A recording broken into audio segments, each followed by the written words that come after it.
Olá, alunos do quarto ano, tudo bem com vocês?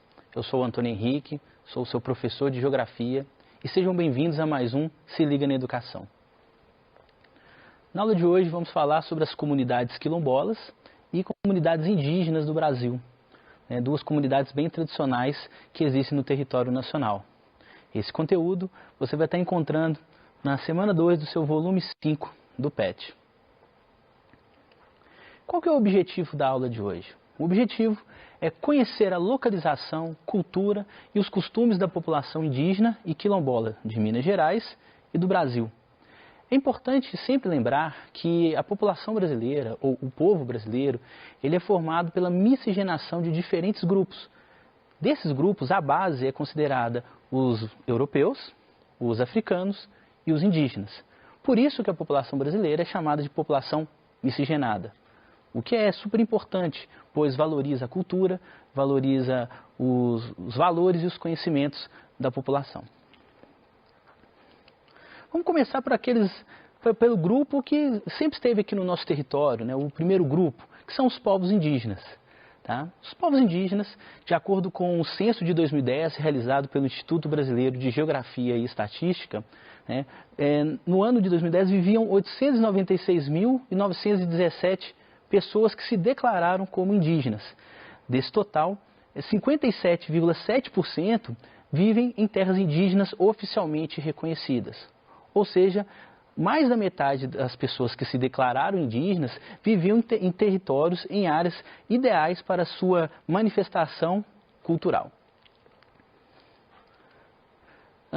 O IBGE também contabilizou 305 diferentes etnias indígenas do Brasil. Esses dados são super interessantes, por quê? Porque existe uma falsa impressão que temos apenas um grupo indígena em todo o território brasileiro. E depois de 2010 foi provado que existe uma diversidade, existem vários, o que deixa ainda muito mais rica a contribuição dos povos indígenas para nós. O censo também identificou 274 línguas indígenas no Brasil e atualmente cerca de 55% dos indígenas vivem na Amazônia Legal, localizado na região norte do Brasil. Para a gente recordar um pouquinho, a Amazônia Legal é toda a parte da Amazônia que está localizada dentro do território brasileiro. É bom sempre lembrar que a Amazônia ela está em outros países que são vizinhos do Brasil, mas nós consideramos apenas como legal aquela que pertence a nós. Vamos falar um pouquinho desse mapa, porque ele vai mostrar como que a população indígena está distribuída aqui no território nacional. Tá?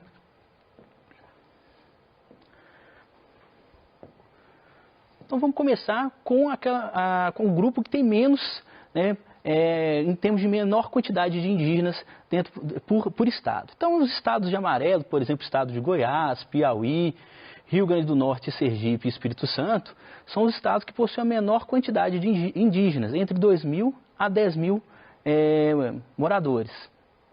Os da cor laranja, por exemplo, o estado de Tocantins, o Ceará, Paraíba e Rio de Janeiro, são aqueles que apresentam entre 10.000 a 20.000 em termos de quantidade de indígenas.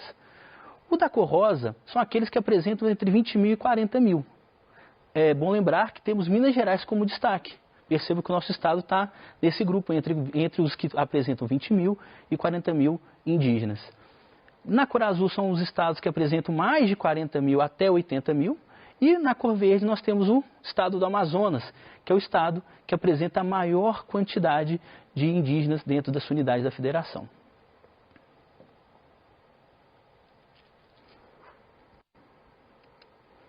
Bom, estima-se que no século XVI havia cerca de 2 a 4 milhões de povos indígenas no Brasil. Ou seja, quando os portugueses chegaram ao território brasileiro, essa população indígena estava bem distribuída no nosso território.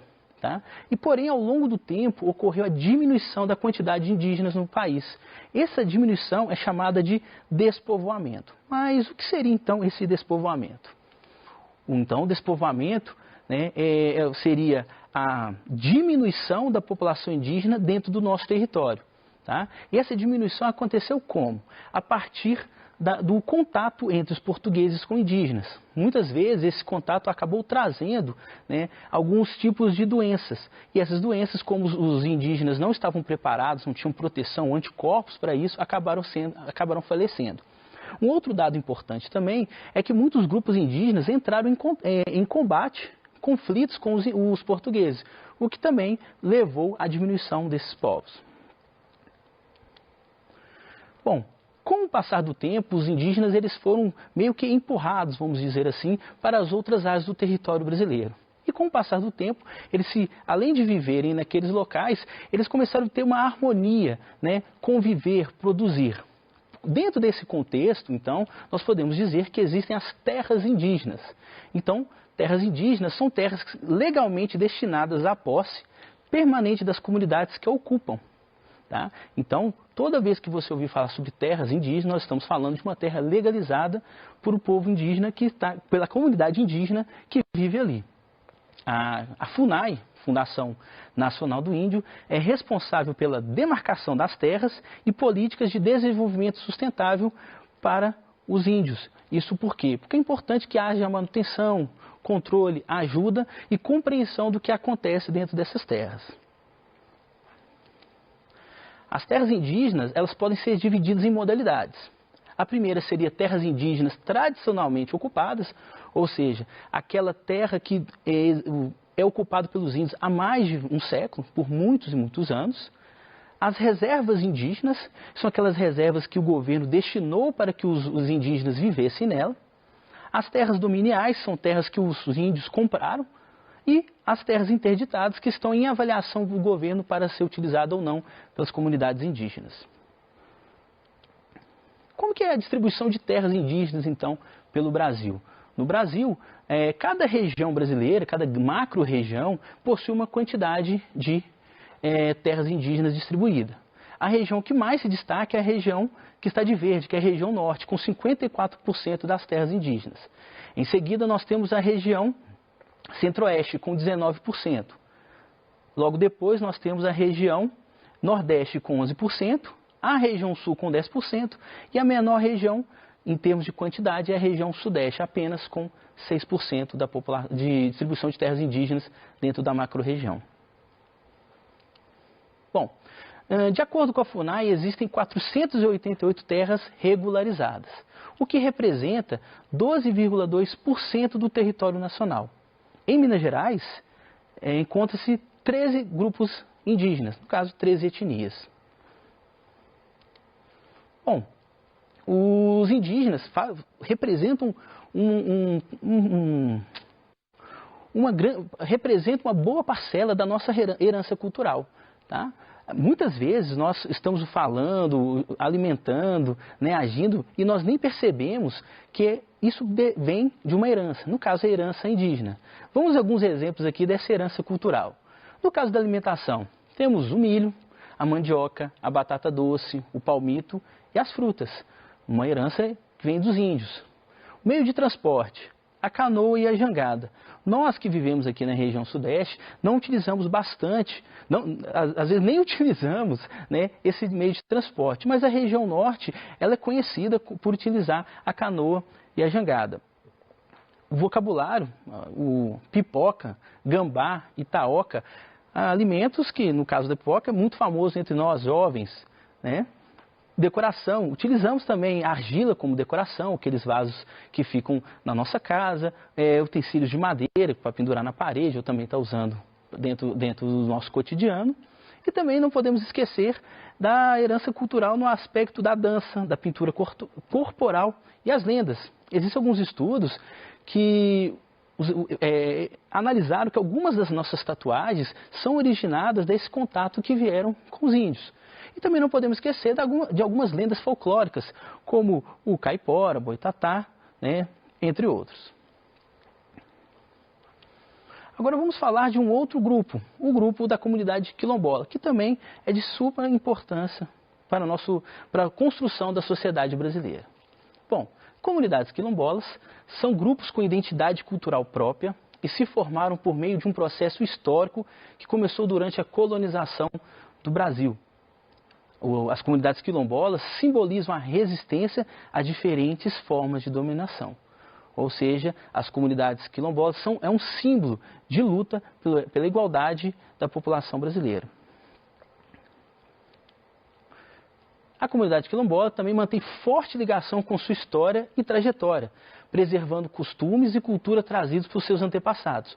Isso é uma característica muito, muito interessante. Por quê?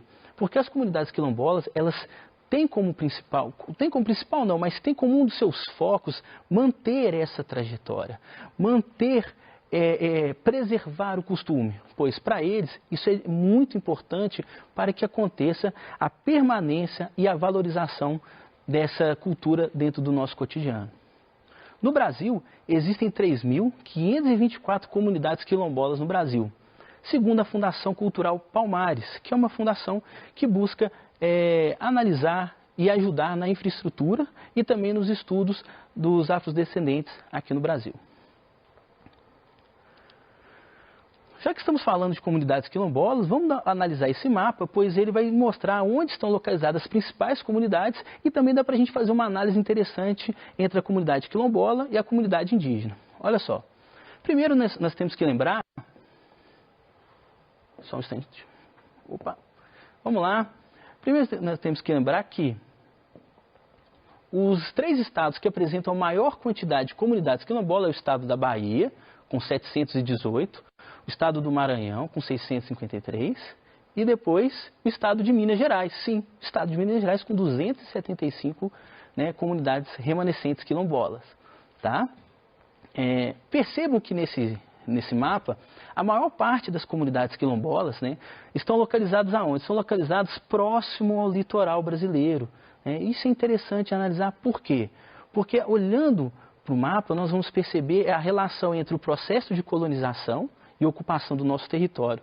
Pois, como a nossa ocupação veio pelo litoral e as principais cidades foram constituídas e construídas nessa região, depois indo para Minas Gerais, indo mais ao centro, mostra como que o Brasil ele foi desenvolvendo ao longo do tempo.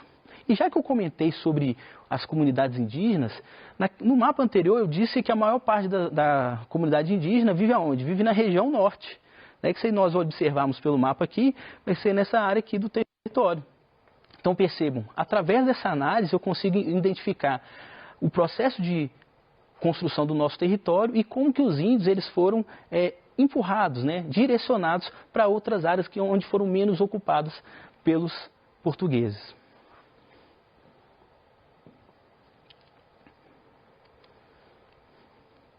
Bom, e qual que é a origem dos quilombos?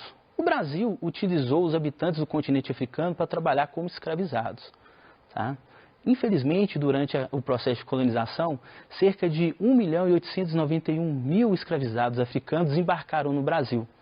E por que trouxeram a mão de obra escravizada para o nosso território? Para trabalhar. Tá? Para trabalhar principalmente nas fazendas de engenho no início, no engenho de cana-de-açúcar, e em seguida para trabalhar na exploração,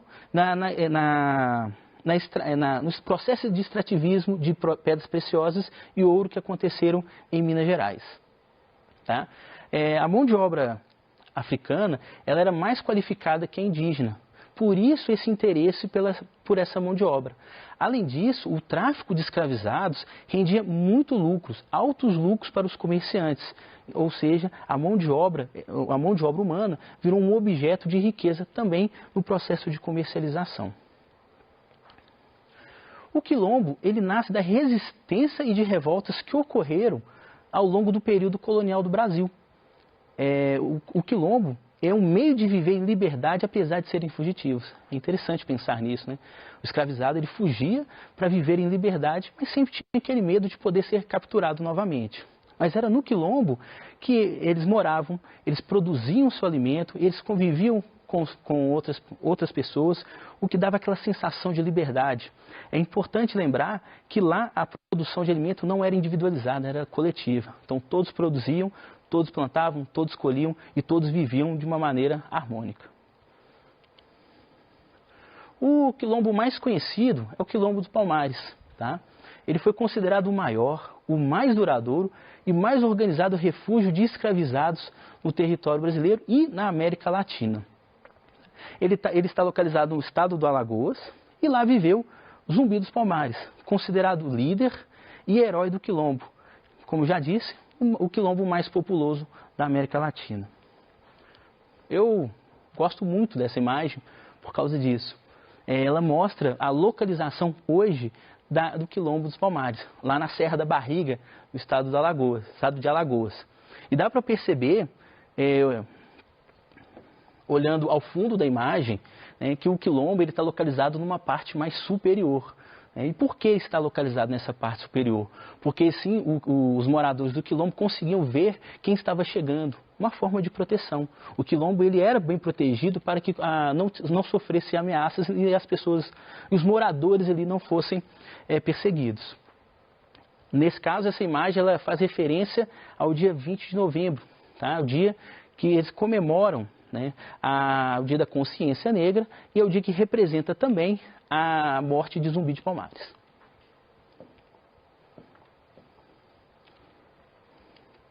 Bom, atualmente, os descendentes de africanos escravizados mantêm as tradições dos antigos quilombos. Como já disse, é importante manter a tradição para que sempre seja lembrado esse processo histórico que ocorreu no Brasil. Essas pessoas lutam pelo direito de permanecer nas terras dos seus antepassados. Lembrando, no Brasil a disputa por território, a disputa de terra existe há muito tempo e eles fazem parte desse processo de luta. O responsável por titulação dos territórios quilombolas é o INCRA, Instituto Nacional de Colonização e Reforma Agrária. Bom, esse mapa eu vou apresentar que, apesar de existirem terras já tituladas, ainda existe um grande processo para outras terras espalhadas pelo nosso território. De acordo com o INCRA, existem 1.767 terras quilombolas em processo de serem tituladas. Tá? Hoje temos apenas 181, de acordo com o mapa. Como os índios, os africanos também deixaram uma herança cultural para nós. E essa herança ela é super conhecida e faz parte do nosso cotidiano por muito tempo. Por exemplo, na dança, temos samba, capoeira, machixe e maracatu. Temos a influência religiosa através do sincretismo da religião católica com as crenças africanas.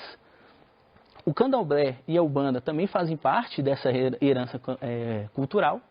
Na culinária, não podemos esquecer do leite de coco, o feijão preto, a feijoada, o quiabo, o vatapá, o acarajé, entre outros alimentos que fazem parte do nosso cotidiano. Bom, na aula de hoje então, depois de conhecer essas duas grandes comunidades que fazem parte da nossa história, vamos relembrar um pouquinho o que foi falado hoje. Então, o Brasil possui uma população considerada miscigenada, ou seja, uma população miscigenada, só para a gente deixar bem claro, é como se fosse misturado, Então é uma população miscigenada, misturada entre índios, brancos, e africanos. De acordo com o censo de 2010, o Brasil vive 896.917 indígenas.